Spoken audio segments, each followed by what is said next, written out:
The Redbute trading yard burned beneath the noonday sun, dust choking the air, sweat staining the shirts of half-drunk ranchers who hadn't seen mercy in years. And at the center of it all stood two Apache sisters, wrists tied like livestock, eyes hollow from 2 days without sleep. "Buy one, get one free," Jeb Slocum barked, the words slicing the heat. Laughter rose. Men like Hank Dobbs stepped closer, teeth yellow, intentions black. That's when he showed up, a man the dust didn't dare cling to. Wyatt Cole. And with one look, the whole yard went quiet. Redbute at noon wasn't a town, it was a punishment. The kind of place where men didn't sweat because of the sun, but because they were already steeped in the rot of their own sin. The saloon stank of stale beer, broken pride, and boots dragging through cracked earth. And in the heart of that scabbed-over pit stood Jeb Slocum's wagon, red paint flaking off like lies off a drunk's tongue. Next to the wagon stood Nita and Tala, Apache sisters, bound and broken in different ways. Nita, the elder, stood tall because she had no other choice. Her dress was torn, neckline ripped near to shame, but she kept yanking it up like she still had some say in the matter. Her hair was braided in the way her mother taught her, though half the feathers had been yanked loose. She didn't cry. She didn't speak. Her silence was armor. Tala, barely 19, clung to her sister's side like a shadow that didn't know how to live on its own. Her dress had been pulled at and stretched where hands had no business. She kept her arms crossed to hide what she could. Every laugh from the crowd made her flinch like it was a lash. Jeb Slocum wiped sweat from his greasy brow and bellowed, "Buy one, get the little one free. Ain't they pretty? Both strong, both quiet, both broken in." His mouth curled into a grin that made dogs whimper. Around him the men chuckled. Some just stared. Some licked their lips. Others, like Hank Dobbs, fingered the coins in their pockets, already choosing where they'd lay hands first. Nita's spine didn't bend, not even when one man called her sweet meat. But Tala whispered, "Please," in a voice so soft it barely made it out past her fear. That's when the air shifted. The laughter cracked and died. Boots stepped through the heat, not stomping, not hurrying, just coming. The men turned. They parted before they knew why. Wyatt Cole. He wasn't tall because of inches. He was tall because of presence. A wide-brimmed hat shaded a scar that split his jawline like truth. His coat hung open, his boots were sun-worn, and his eyes, pale green, unreadable, swept the scene like a noose. He didn't look at Jeb. He looked at the sisters. Nita braced, ready for more eyes like the others, but his didn't flick to her dress. They stayed on her face, steady, unshaken. "What's the price?" he asked, voice low as thunder before it breaks. Jeb blinked. "For both? Thought you'd want to—" "I asked the price." The crowd stilled. Jeb muttered a number. "Too high." But Wyatt didn't blink. He reached into his vest and dropped the exact amount into the bastard's filthy hands. Cold coin. Cold justice. "You got him," Jeb laughed nervously. "Good luck keeping him quiet." Wyatt turned. "You'll come with me," he said, voice like worn leather. "Nobody touches you again." Tala looked at her sister. Nita looked at Wyatt, then nodded. They stepped forward. A drunk, Gus maybe, lunged at Tala. Wyatt's hand caught his wrist mid-air. "Don't," he said. No anger, no loudness, just a promise. The man backed down, fast. Wyatt led the sisters to his horse, helped them without touching them. When Nita climbed up, her dress slipped, her face turned red. Wyatt looked away, reached into his saddlebag, handed her his coat. "It'll cover you." She hesitated, then took it, wrapped it around herself and her sister, tied the sleeves, held tight. He mounted, clicked his tongue, and just like that, they rode away, 3 shadows against the red dust. 1 man who didn't want saving, 2 women who had no reason to believe in kindness. But something had shifted. As Redbute shrank behind them, so did the sound of men who thought they owned the world. Wyatt didn't speak. Nita didn't trust. Tala didn't breathe easy. But something strange rode with them now. Something shaped like hope. They weren't free yet. But they weren't for sale either. Not anymore. If you're still with us, you've already felt the dust in your lungs and the tension in your gut.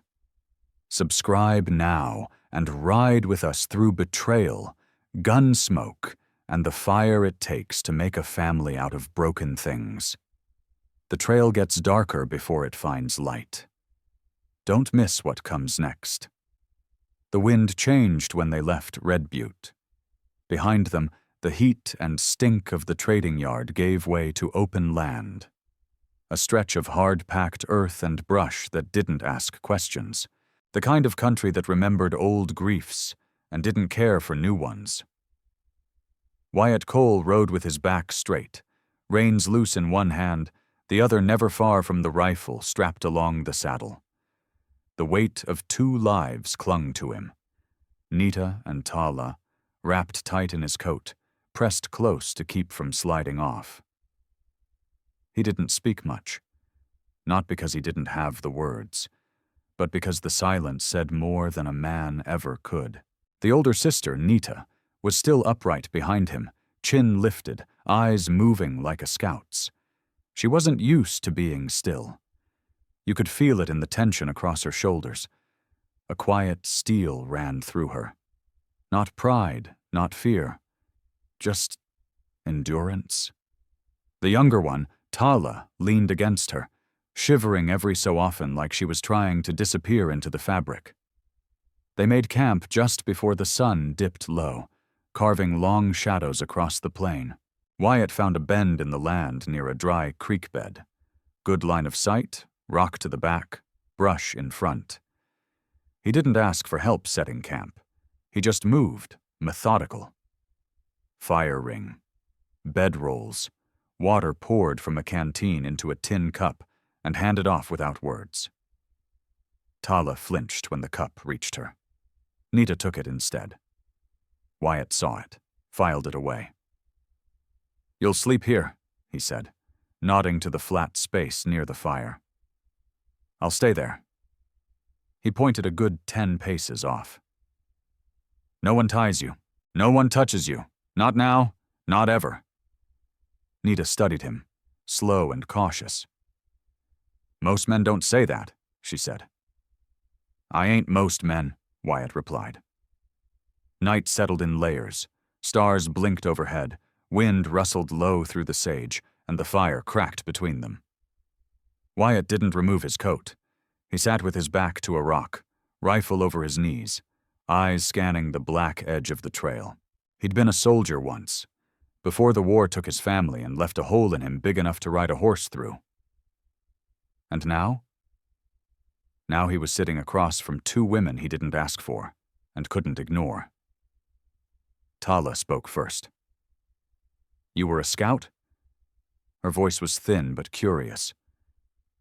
"Yeah," Wyatt answered. "Long time ago?" Nita's gaze sharpened. "You've done this before? Helped women like us?" Wyatt's mouth twitched. Not quite a smile, not quite a memory. "Not like this," he said. "Didn't get there in time." The firelight flickered. The silence afterward was thick as saddle leather. Nita looked down. Tala leaned against her again, eyes finally softening.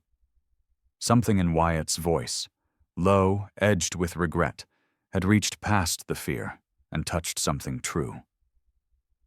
When the sisters finally laid down beneath the blanket of his coat, Wyatt didn't move.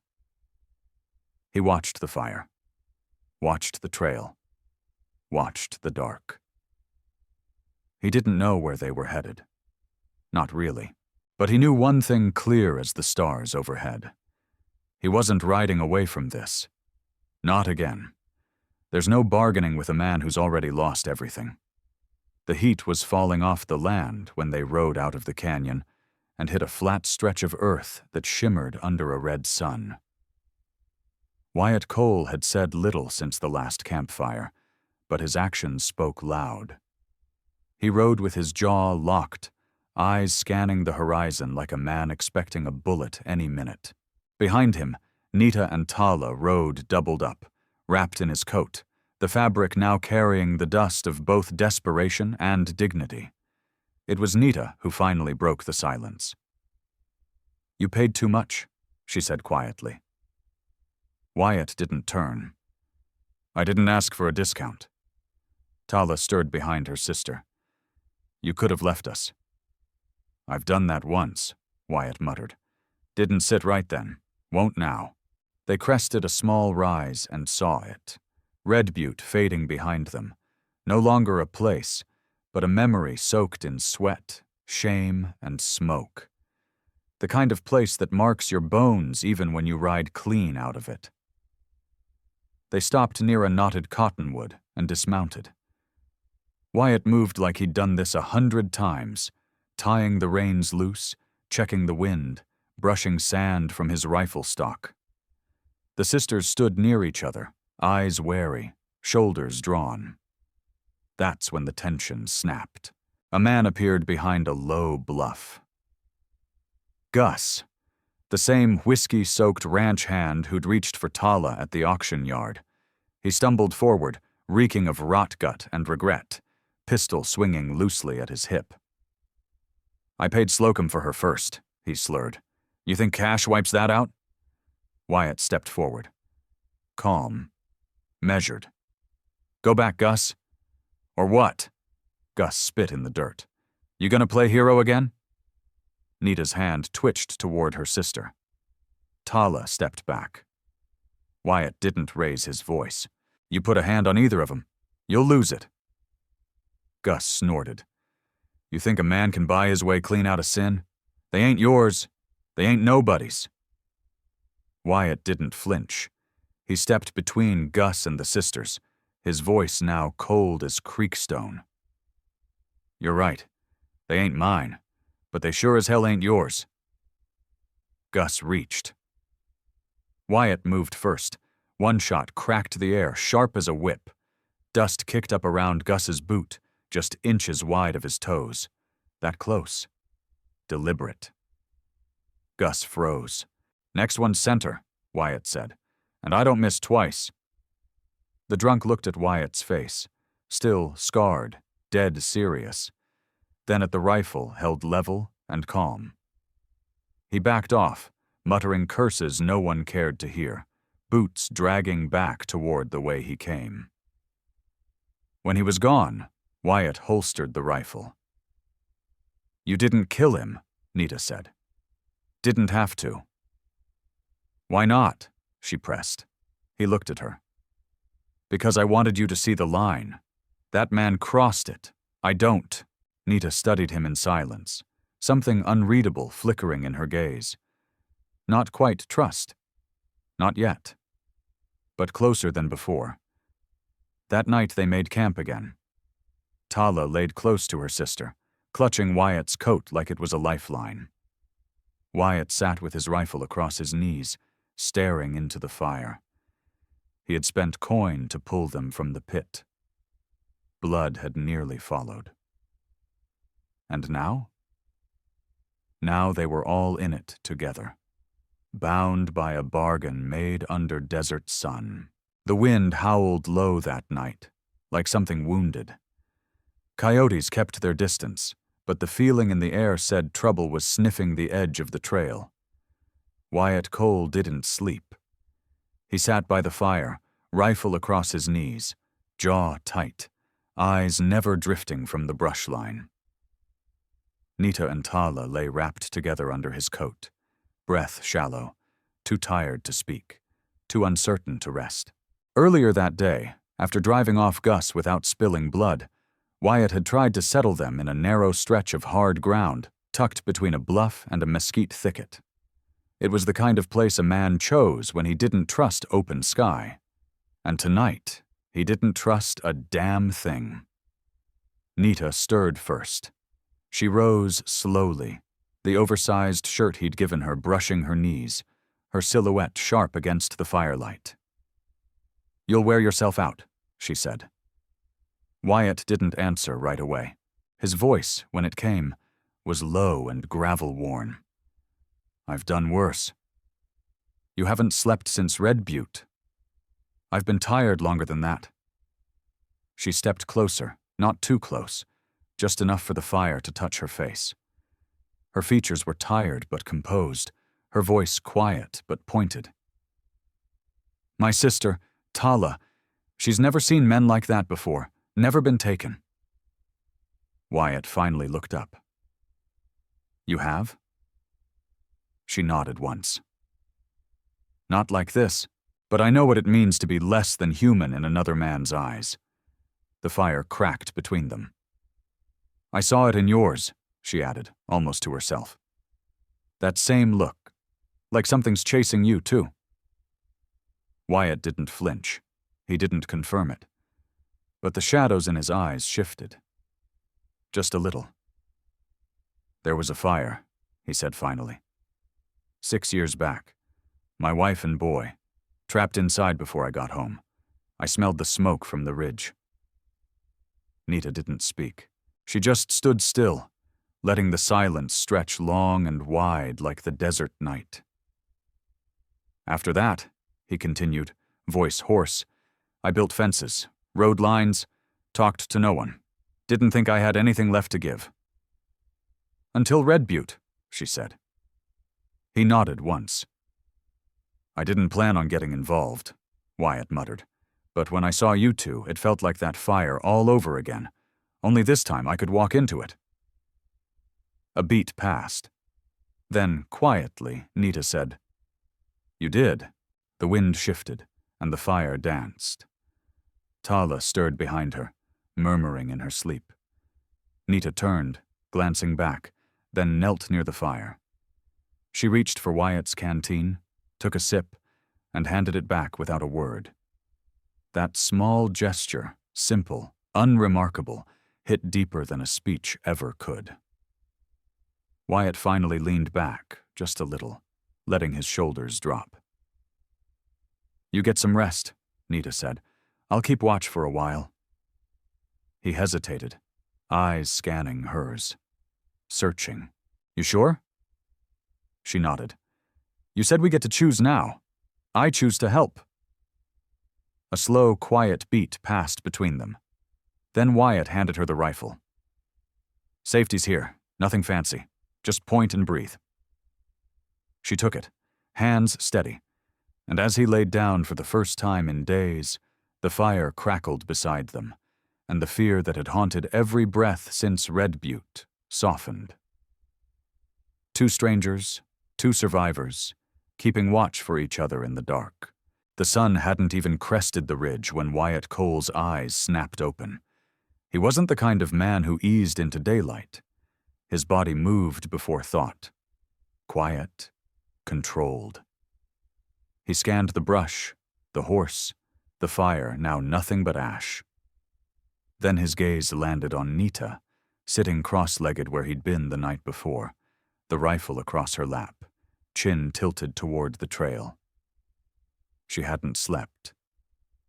She didn't say a word as he stood and stretched stiff limbs. Just handed him the rifle like it was always his. "Nothing came," she said, her voice rough from the wind. But something was out there. Wyatt didn't ask her to explain. He trusted her instinct the same way he trusted his own. They broke camp quick, quieter than most men pray. Wyatt saddled the horse. Tala moved slower than usual, eyes heavy, hair wind-tangled. But she didn't ask questions, didn't whimper, just wrapped the coat tighter and climbed up behind Nita when Wyatt offered a hand. They rode in silence, the kind that wasn't empty, but filled with watchfulness, like every rock might hold a pair of eyes. About an hour into the ride, Wyatt pulled the horse to a slow stop. He slid down, crouched beside the trail, and studied the dirt like it was scripture. Nita leaned forward. "What is it?" He brushed a fresh print with the back of his hand. The edge was sharp. "Recent." "Tracks," he said. "3 riders." She stiffened. "From Redbute?" "Could be." Tala gripped Nita's waist. "Are they close?" Wyatt stood slowly. His face didn't change, but his eyes sharpened. "They're trailing us," he said. "Not close yet, but they're not guessing." He led the horse off the trail, guiding it between rocks and through dry sagebrush, choosing ground that wouldn't leave much trace. After another hour, they came to a rise that opened into a wide draw, sun-bleached and wind-whipped. His cabin was on the far side of the next ridge, but the shortcut came with risk. A narrow canyon choked with tight turns and blind corners. Wyatt hesitated, studying the ridge. Then he made the call. "We take the canyon," he said. "Faster, harder to track." Nita narrowed her eyes. "And if they're ahead, then we ride harder." She didn't argue. They entered the canyon just before noon. The walls rose quick, red rock and bone-colored stone, shadows slashing the trail like claw marks. It was the kind of place where voices echoed wrong and men vanished without a trace. Wyatt rode up front, one hand near the rifle. Every corner, every ledge. He scanned like a hawk. Nita behind him, eyes just as sharp. Tala silent, but watching. At one point, a rock clattered down from above. The horse spooked. Wyatt reined it in tight, rifle up in one motion. Nothing. Just a goat, scrambling from a perch. But they all knew better. This wasn't just paranoia. It was a warning. Wyatt looked back. "They're coming." Nita didn't flinch. "Let them." The canyon swallowed the sound of hooves, and the 3 of them rode deeper into its gut. No turning back now. The canyon narrowed quick. Red walls climbed high on either side, jagged and sun-scorched, casting long shadows that cooled the ground, but didn't ease the tension. It was a place that didn't welcome strangers, just swallowed them whole. Wyatt Cole rode up front, back straight, eyes moving sharp from ridge to brush, one hand resting near the grip of his rifle. He wasn't scared. He was calculating. Every echo, every gust of wind, every hawk's cry above the cliffs. Nita rode behind him, spine rigid, her gaze climbing the rock walls like she was counting exits she didn't have. Tala stayed quiet, her arms tight around Nita's waist. "You been through here before?" Nita asked. "Once," Wyatt said. "Winter of '72. Got caught in a flash flood. Damned near didn't make it." "Why come this way now?" "Because the men behind us don't know it," he said, voice low. "And if they do, they're dumber than they are mean." The trail twisted left, then dipped into a dry riverbed strewn with fallen branches and old horse bones. The air shifted, stiller now, as if the rocks themselves were holding their breath. Nita's voice dropped. "I don't like it." "Neither do I," Wyatt muttered. "But it's better than open ground with bullets behind us." They rode on. Every hoofbeat echoed off the canyon walls like a drumbeat from something unseen. A crow screamed overhead. Tala flinched. Wyatt paused at a narrow gap, a choke point barely wide enough for one rider. He dismounted. "Stay here." "What are you doing?" Nita asked, tense, checking ahead. "I'm coming with you." He didn't argue, just nodded once and handed her the reins. They moved up together, boots silent on dust and gravel. Wyatt eased around the bend first, rifle up, shoulders taut. Nothing. Just an open stretch of dry trail, scattered brush, and a line of rabbit tracks cutting across a patch of dirt. Still, he didn't relax. When they returned to the horse, Tala looked up, eyes wide. "We okay?" "For now," Wyatt said. "But we move fast. We don't stop." He mounted, and the three of them pressed on through the tightest stretch of the canyon, walls so close you could touch both sides with your arms wide. The air felt heavier now, and the silence wasn't empty. It was watching. Then a sound. Hooves. Faint, behind them. Nita stiffened. "They're in the canyon." Wyatt didn't look back. "Let 'em come." He kicked the horse forward, faster now, pushing through the last bends of the rock path. A few more turns and they'd be clear. The land would open up to a basin he knew well, a stretch of flat ground with enough cover to fight if they had to. But they had to make it first. The horse's breath came harder. Tala clung tight. Nita twisted in the saddle once, caught the glint of sunlight off steel far behind. "They're close," Wyatt's voice came through the wind. "Then we don't slow down." And they didn't. They rode through the gut of that canyon like it was the belly of a beast, and with every thundered step of hooves, Wyatt Cole knew the truth. This wasn't just an escape anymore. It was a fight waiting to happen. The canyon spit them out just before sundown. The land opened up into dry pasture and a wide basin dusted with brush. A single line of fencing crept along the edge of a small rise, where Wyatt's cabin stood like a scar that refused to fade. Sturdy, weather-beaten, stubborn. Smoke curled thin from the chimney. A dog might have barked once in a past life, but now only wind and wood creaked in the quiet. Wyatt rode in hard, then slowed as they crossed through the gate. He dismounted and held the horse steady while Nita and Tala climbed down. Nita's eyes scanned every inch of the place, rifle on the wall, shed door slightly ajar, the back trail stretching empty. But her shoulders didn't loosen. Wyatt opened the door and stepped aside. "You're home for now." Tala hesitated. Nita walked in first, head high. The inside was plain, bed in the corner, stove near the window, 2 chairs, a wash basin, shelves lined with tools and jars. Clean, but not neat. Lived in. Human. Wyatt set his rifle near the door and lit the lantern, casting a soft, amber glow across the room. "I got clothes. Ain't much, but they'll fit better than that torn-up dress." He rummaged through a chest and pulled out a dark flannel shirt, folded but faded, and handed it to Nita without looking her way. "It's clean," he said. She took it, her fingers brushing his, just for a second. "Thank you," she said. And meant it. Tala stood near the bed, still wrapped in Wyatt's coat, wide-eyed but calmer than she'd been in days. Wyatt filled the kettle and set it on the stove. His hands moved with muscle memory, but his mind wasn't settled. He watched the window more than the flame. "They won't ride tonight," he said.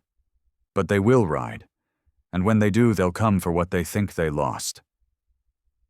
Nita's voice was quiet, but sure. "Then they'll learn they lost more than they bargained for." Wyatt gave the faintest smile. That night, after a simple supper of beans, bread, and jerky, they settled into something almost resembling peace. Wyatt slept near the door, rifle within reach. Nita unrolled a bedroll for herself and Tala, placing it near the stove. Before she lay down, she looked over at Wyatt, his eyes already closed, but his hand still resting on the stock of his rifle. He wasn't asleep. Not really. "You always sleep like that?" she asked. He didn't open his eyes. "Only since the fire." Tala stirred. Nita covered her gently, then whispered, "What fire?" A long beat. "My wife, my boy, they didn't make it out. House went up fast. I came back with fence wire and found smoke and silence."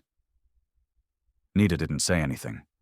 Just let the weight of it sit there between them. Finally, Wyatt opened his eyes, looked at her. "I don't talk about it." "You just did," she replied. He nodded once. Just once.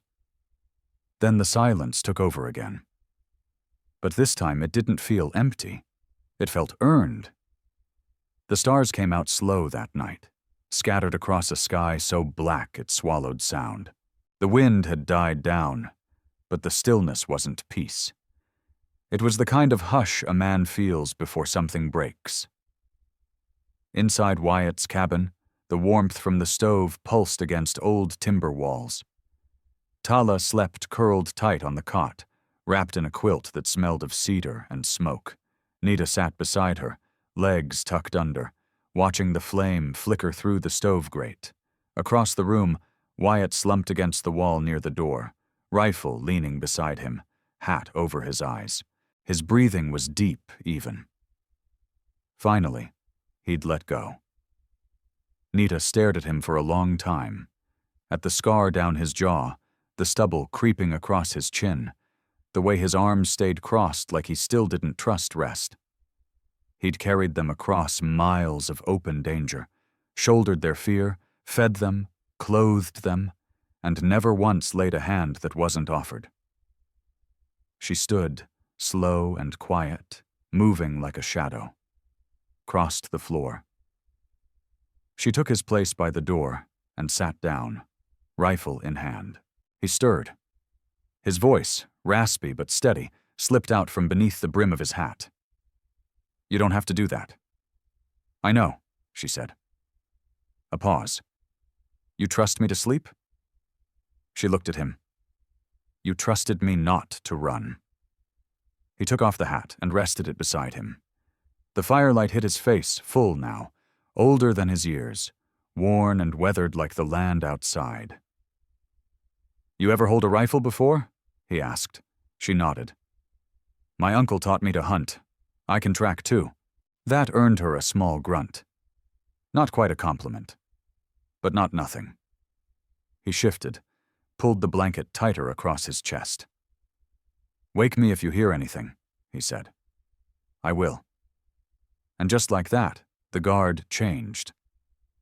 For the first time since the sisters were taken, Wyatt Cole slept with his back turned to someone else. Nita sat still, eyes locked on the window, listening to every creak, every moan of wood.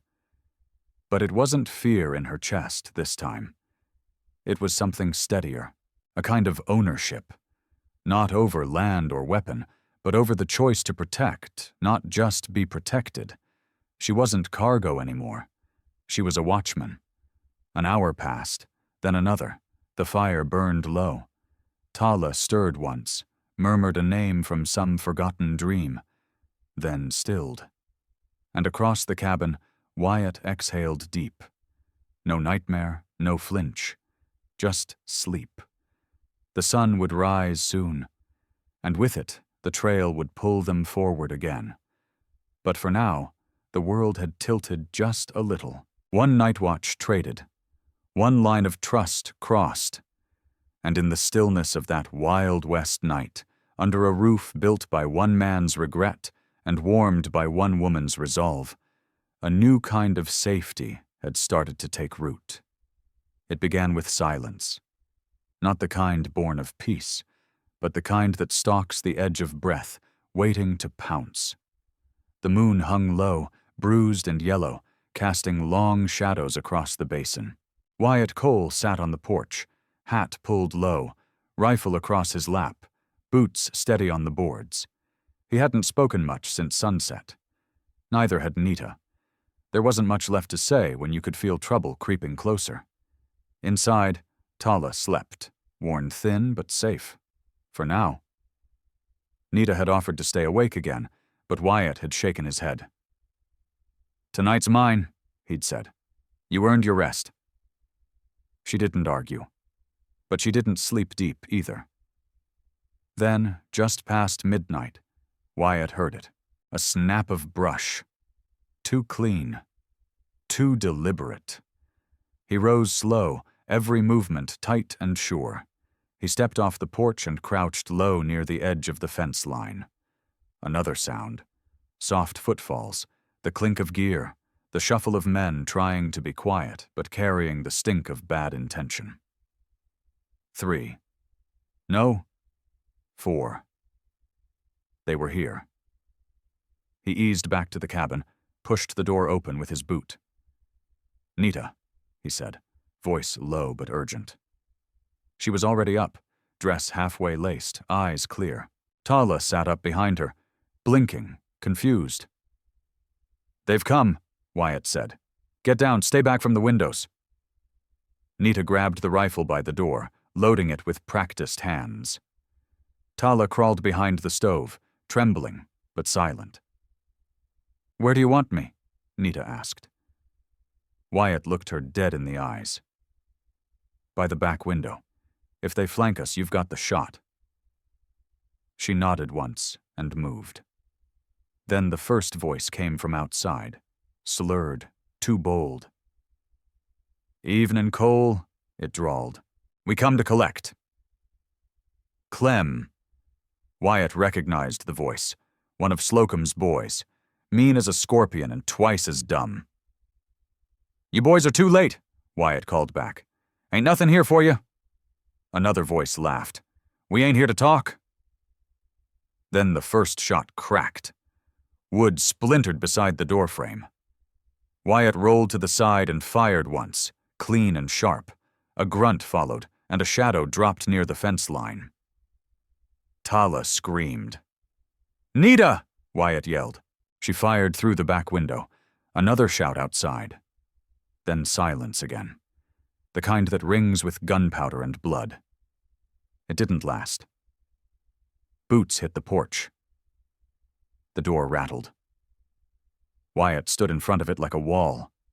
When the door burst, he met the first man with the butt of his rifle, broke his jaw clean. The second caught a round in the gut before he cleared the threshold.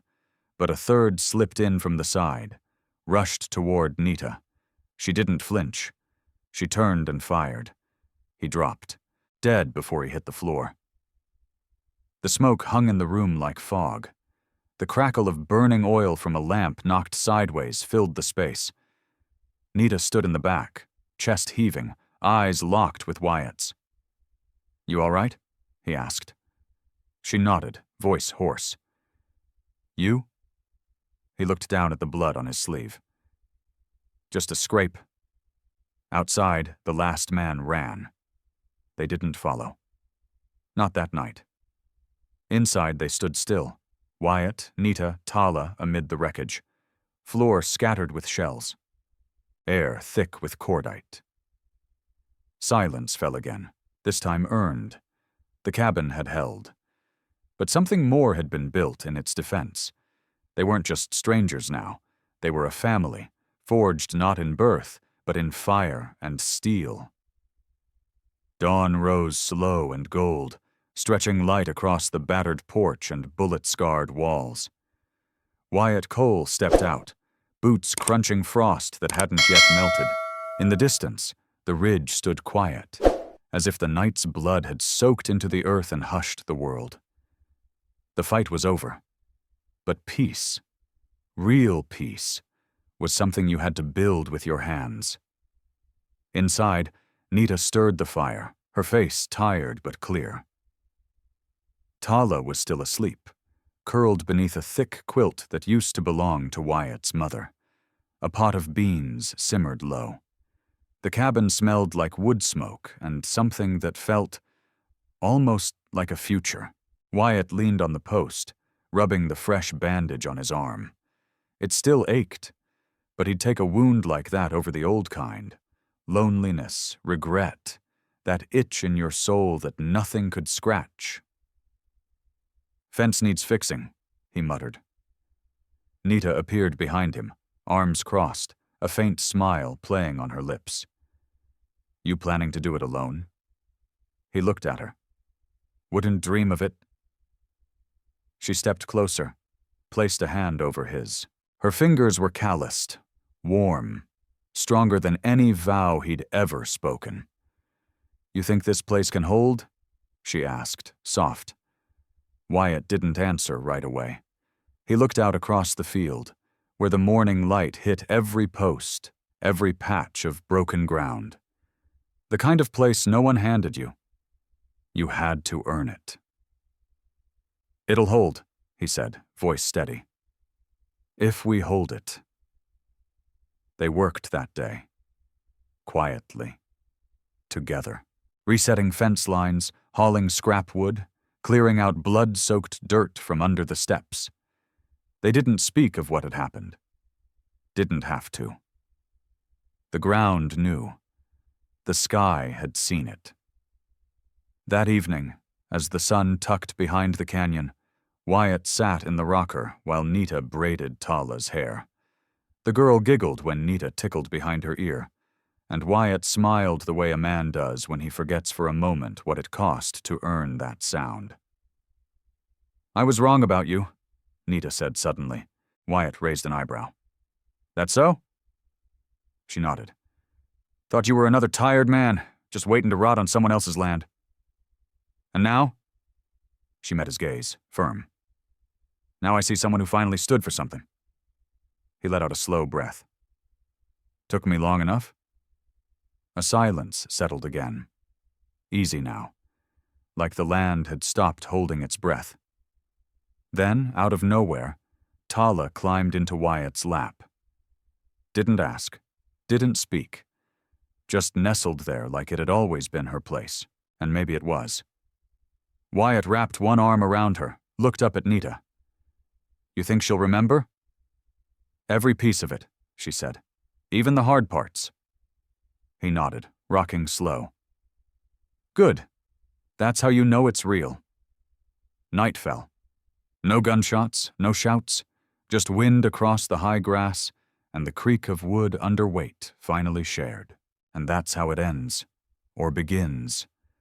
A cabin, 2 hands, and a vow made in silence, to stand, to stay, to stitch something broken into whole. But let me ask you this. Out in a world that's always trying to take more than it gives, would you stay and build, or ride on and leave it all behind?